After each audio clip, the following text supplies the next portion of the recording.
Petroleum retailers are voicing concern about an increase in the cap on fuel prices. Petrojam announced that effective today, the cap on diesel and ultra-low sulfur diesel would be increased. We have more in this report. The Jamaica Gasoline Retailers Association, JGRA, says Petrojam's decision to nearly triple the weekly cap on diesel price movements could trigger higher transportation costs, squeeze fuel retailers, and ultimately impact consumers. Responding to the announcement, JGRA President Philip Chong said the industry understands the previous cap could not be maintained and had expected an increase. This is particularly for ultra-low sulfur diesel and regular diesel due to supply shortages and higher replacement costs.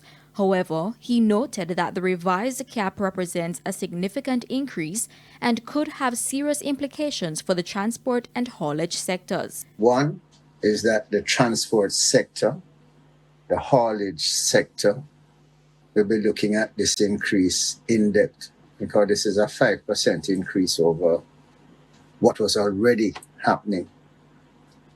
And I would believe that they are not willing to absorb it and they will be willing to pass it on in whatever products and produce that they transport. Mr. Chong said operators are likely to closely examine the additional costs and may seek to pass them on through the prices of goods and produce they transport.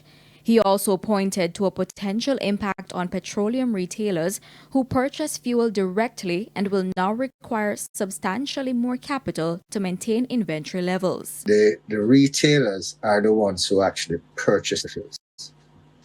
So they will have to have additional capital expenditure to purchase these fuels.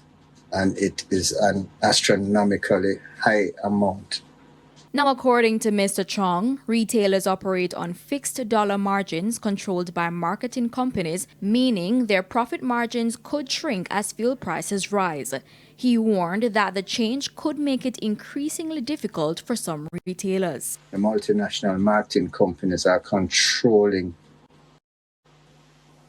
our margins, which means that our margins by percentage will decrease exponentially to a point where we might not be able to manage our affairs